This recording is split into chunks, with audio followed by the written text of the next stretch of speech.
Okay, it's Toby from Heavyweight MMA. Today with a Hooligan, Jamie Mullarkey, Pride of the Central Coast. How are you, bro? Good, bro. How are you? Good, man, good. So right now you're touring down the coast of WA after your historic win on UFC 284. How's it all feeling? Yeah, good, man. It feels good. Feels good to get the job done and come out with no bumps and bruises or injuries. Like it's a sort of a different feeling. But nah, yeah, it's just on top of the world right now for the next few days, and then back into it. That's it, man. It's a kind of historic win for a couple of you lads over there, man. Your fighter was a hungry young fighter, undefeated, man, and you went over there and kind of schooled him on with your experience, bro. It must feel good to have a win like that, as contrasting some of your other brawls, bro.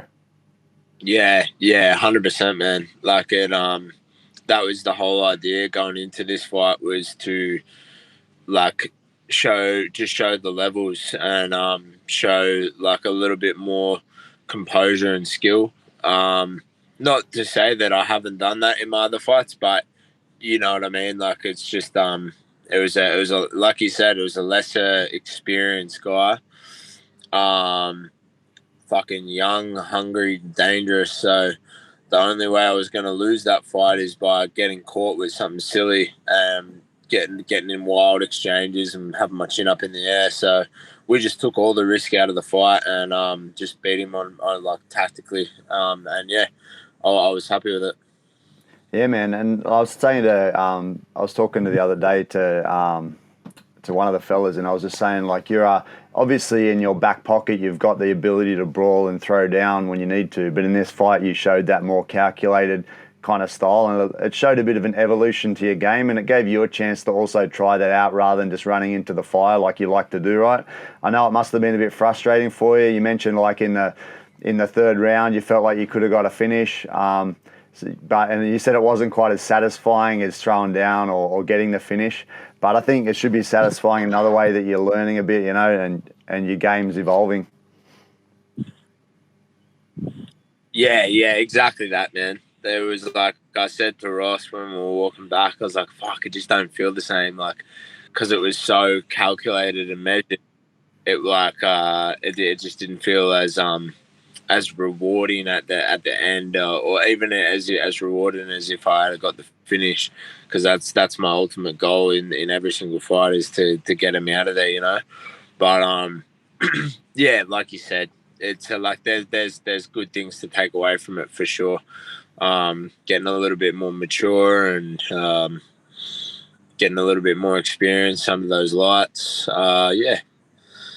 Man, it was slick. Those couple of takedowns kind of stand out to me. It's so slick, like the transition from standing and fighting stand up to the shooting in the doubles. Man, that was a really nice show of your skills as well, right? Something that you're not always doing, but to see you shoot those beautiful takedowns. First round to slow him down, and now I think it was the third as well. You did a beautiful double leg, and although it ended up in him trying to get a Kimura, it was a beautiful takedown. Yeah, nah, that exactly. Like I thought going out there, like we didn't have it. It wasn't a set game plan this fight. Honestly, bro, it was like we call it an open canvas. This fight was going to be a blank canvas. So wherever the fight took place, I was just going to take over, and that's what we said. Like in the going into the fight, we're like, if takedown presents itself, we'll take it. If the chin presents itself, I'll take it. So it was just kind of like that, and I didn't have in my game plan to go out there and wrestle him and take him down. But when it happened, it kind of worked out perfect, because we just slowed him down in that first round and got him a bit gassed out, and sort of took over from there. That's it, man. And notice in your corner too, bro. Is that because of the Australian sort of location? You had this great corner as well, right? You had Joe Lopez, Ross Pearce, and also Noah Magnus, your old coach. So you must have been feeling pretty confident that you got a good backing in your corner, eh? Yeah, man. Oh, it was like, have a look at that corner and the knowledge and experience that was in my corner going out there. It was fucking awesome, and it felt like a training session. Like, because in between rounds, I could hear Joe Ross and Noah through the fight. I could hear them quite clearly, and then going in between rounds, they were just giving me the just the perfect advice I needed, and just like keeping my head in the game, and just felt like a training session, just cruising on through. That's it, man. Now we've got Josh Culibao, a.k.a. the King of Kentucky, King of KFC, bro, in the house. Welcome, man. How are you? I'm good, bro. I'm good. Sorry, I got lost in track of time, bro, and then I completely forgot, bro. Sorry. Yeah, bro. It's really important to you. Yeah, he's a superstar. He has to forget about all the shows up late to the interviews. That's what happens when you're famous, bro. You just forget about everyone. You just cruise to your own. This is my show now, bro. I can do what I want. All right, this is my show now. So on the topic of being famous, Josh, how did it all feel? UFC 284 in the hometown. It looked like a crazy event. Like so many people outside. Everyone super pumped for you guys to throw down. Yeah, man, it was crazy. The Aussie crowd's unreal. Like Jamie can vouch for me. Like there's literally just being in front of that crowd and just I don't know how to explain it, but like it's just a different energy they bring. It's just that's just to be honest, it still kind of all feels like did that really just happen? Like did that like everything just happened? Like it just doesn't feel real. Yeah. Jamie, you're the same, man. Like, it's pretty intense, right? Like, compared to being overseas and maybe not being as, as kind of everyone there for you. And this time, everyone's there for you guys. And everyone, like, sounded so fucking into it. Every time an Aussie came into the ring, they're just screaming. I could hear during your fights, I think they were singing, like, Jamie, Mullarkey, like, Paddy the Baddie, same sort of thing. And then when Josh was in there, they were singing, Aussie, Aussie, Aussie, oi, oi, oi. And that it was just, like, crazy, right? Crazy crowd. Yeah, 100%, bro. It's unreal. Honestly, the Aussie crowds, it's just, so good. Yeah, bro. I was just saying before that. Like, I never really. Go on, Jim. I was gonna say I never really knew that the Aussie crowd like was that like passionate until like that event just made me go, whoa. We got some really like passionate fans that are like almost like it's like the same level as Brazilian fans. Like when their fighter loses, it's just silence. When their fighter does anything good, it's like the whole fucking roof erupts. So it's awesome to see.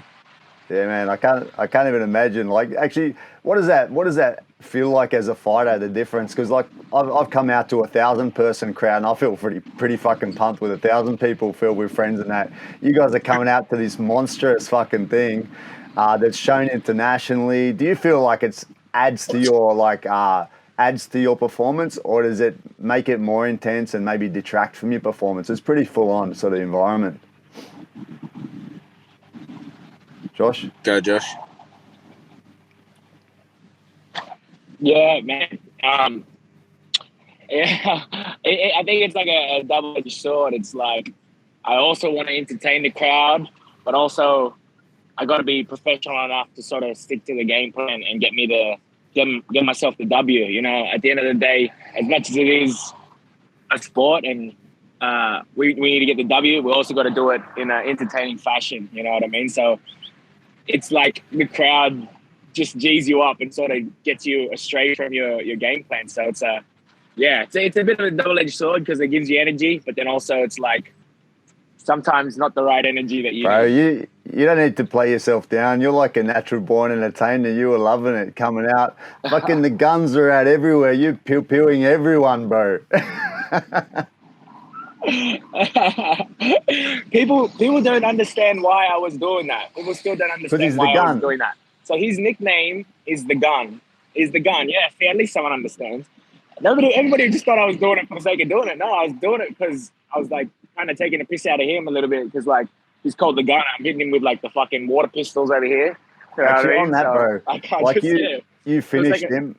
You finished him with a choke, and then you just shoved him away, and then you started pew-pewing him, bro. Was that because of kind of the lead up with the hit to the throat or whatever it was in the post-fight weigh-in and all that, or was it because he kicked you in the nuts and headbutted you? All of the above. I think all of the above, and just it was a little bit of add to all the little antics he played, So yeah, a little bit of everything. And Jamie, what about you with that big environment, bro? Does it detract from you or it adds to it, like with that massive environment? It definitely adds to it, man. Like I feel like the home crowd advantage is real. But like Josh was saying, like you don't want to let it get to your head. That's what I was trying to stay as composed as I could walking out there, because that's the first time I fought at home in front in like 3 years.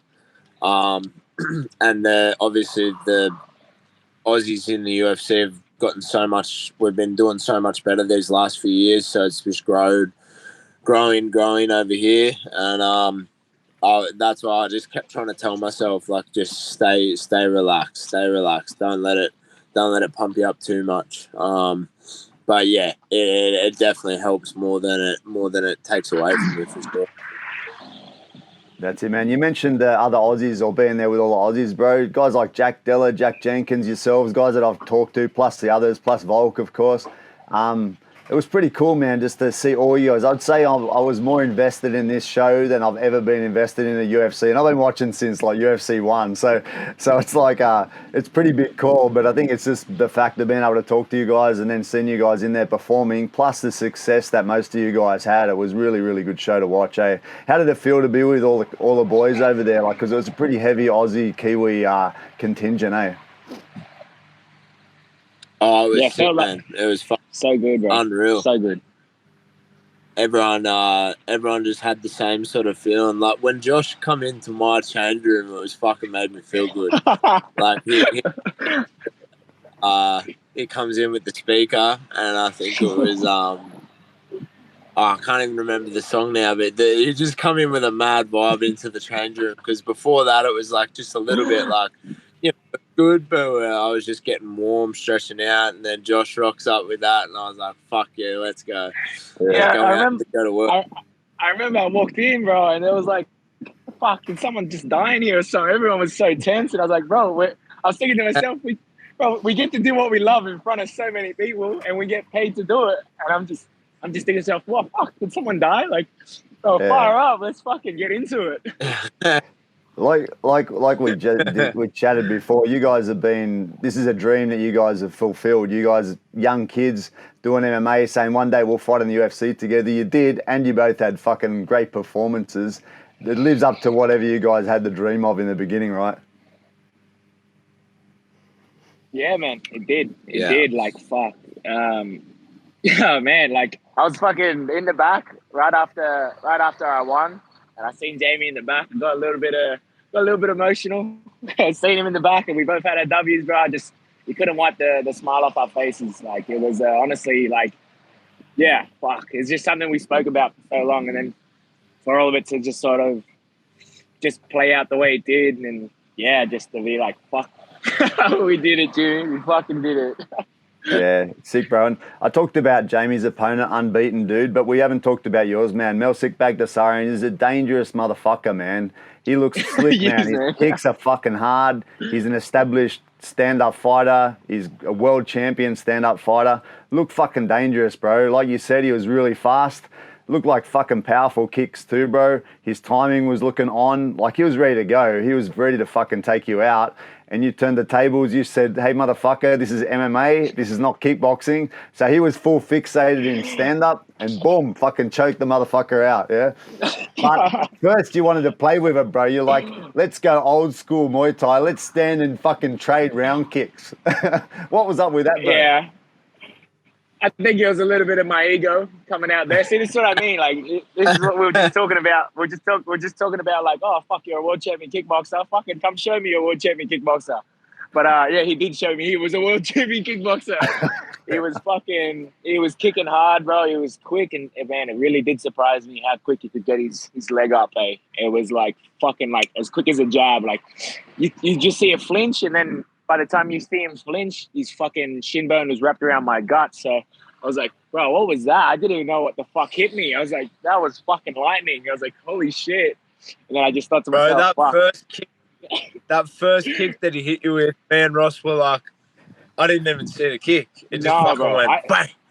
Literally, I just like put my hands up and bang, one wrapped around my ribs, and I was like, "What was that? What the fuck? I did not see anything." Not But only did yeah, not only did he wrap the kicks around your fucking ribs, he wrapped them around your nuts as well, bro. So that was at the end of the first round. He did that spinning back kick and nearly fucking sent your nuts back inside your body, bro. So how was that, bro? That was rough, right? Like you went to the corner and they go, "How is it?" They were talking about your nose. You're going, "It's not my nose, it's my balls," or something. nah, So it you was, must bro. have I felt was wrecked. saying, bro. They're saying, "Can you breathe?" I was saying, "I can't breathe. I can't breathe." And they're like saying, "Is it your nose?" Because obviously my nose was bleeding and stuff. I go, "It's not my nose, man. It feels like if you've ever been hit there like solid, you know that it feels like it goes into your guts." It felt like it was in my fucking throat, like I was about to chunder. That's how bad it was. Like it wasn't just in the guts; it was like fucking like in my throat. Like I felt like I was gonna vomit in there. How So is it yeah, to he keep got me a going, good. bro? How is it to keep Again, going in that circumstance, bro? Because, like, you know, you're in again, training, you hit the nuts, you stop out, you go and sit on the side for fucking 10 minutes. But if you're in the ring, you don't have that chance. again, it's the crowd. The crowd's is a fucking G up. I swear, it's like their cheers are like a healing potion, I guess.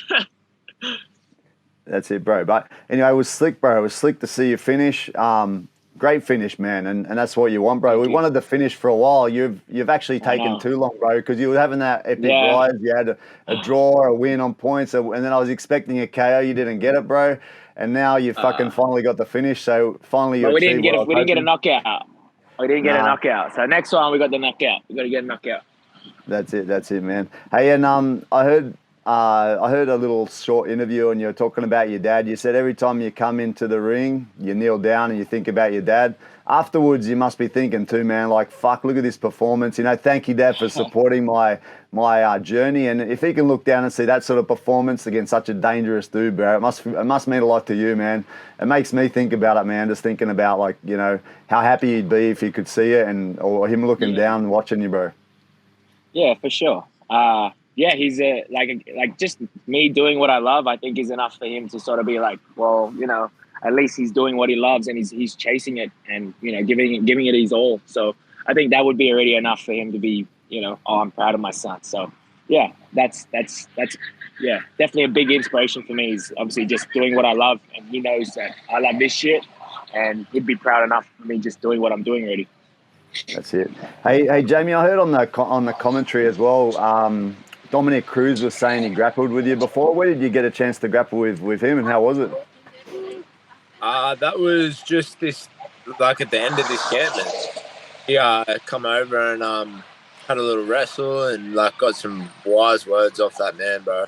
Yeah. Like just so like such a wealth of knowledge. Again, like I'm just lucky to be around these people, these human beings that have done so much in this sport. And yeah, he gave us because like I didn't have the best camp in the terms of like in the sense of my body and sickness, stuff like that. The last couple of camps have been a bit rocky, but then hearing some of the stories that he had, like he was telling me some of the situations he was in before fights, like even his last one against Pedro Munoz, he had like a staph infection on fight week and shit. Yeah, just a good peace of mind having him there, to be honest. Yeah, man. He always had quite a few injuries too towards the end of his career, right? Like, well, actually, he's not even finished, is he? But towards his last few fights, he had a few injuries. So yeah, it's good to learn from these guys. Hey, I wanted to ask about the after party too. So you guys, massive occasion, killing it. Then you had a party at Metro City or something. I saw you had advertised. I saw a couple of pictures. How was that? Was that like all the lads there just going off? To be honest, it wasn't like what I expected it to be. It was like very like as much as I wanted to party, there was just so many people there that were just like not interrupting, but just sort of like every which way you turn, somebody was like photo, photo, photo, photo. I'm like, man, I'm trying to dance, and people are just asking photo, photo, photo. So it's like I didn't really get to enjoy, and it's a little bit. Me and Jamie jumped on stage where like the real after party was, where like the where like the booth was, and it was like really, really awkward. I remember I was pretty drunk, so I was like, oh, like I'm pretty confident. Like I didn't really care too much, but even then, like I was like looking at Jamie and I go, bro, this is so awkward. There is like that many people just watching us.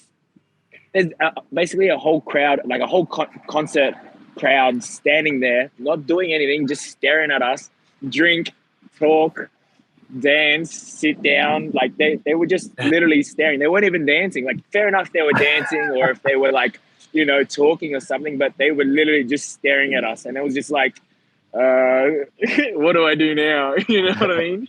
That's funny. Hey, Josh. Hey, Josh, can you drop your head down a little bit so I can see your face? We get thousands of people watch us when we're fighting, but that's like we're doing what we do. But when heaps of people are just looking up at you on the stage with the drink in your hand, we just didn't know what the fuck to do, man. And that's like your. It was so awkward, bro. It was honestly so awkward. That's like your taste of stardom, man. That's what happens, right? Everyone just wants to take photos of you and stare at you and stuff, bro. So that's just the start, boys. When you guys get up towards the title contention, that's going to be your life. Everyone's going to be asking you for photos, and everyone's going to be staring at you. So that's the first taste of it all. Yeah. Yeah. Nah, it was cool. It was cool to experience that. Like one night, but yeah, to it, you know. I wasn't used to all the photos and stuff, but it was cool to like know that you've got a lot of people that back you, you know. Yeah, bro. All right, guys. Well, I don't want to keep you too long. Thanks for your time. It sounds like Josh is getting attacked by some pit bulls or something anyway. So about time we get out of here. Nah, you got my little rats just bloody trying to punch on with everyone, acting like they're all tough. Honestly, like I just want to smack the shit out of them. Yeah. These dogs, Lads, kill me, man. On behalf of Australian fight fans and all of us that appreciate you guys, want to say thanks for the great performance. Well done. You did us proud, you did yourselves proud, and your camps proud. So real great performance, and I look forward to seeing you guys back in action. I hope it's raised your stock a bit with the Aussie fans, and hopefully everyone will be rooting for you the next one. Thanks, Toby. You. Cool. Cheers, Toby. Right. Thanks, lads. Catch you next time. Thank you. Yeah. See you, boys.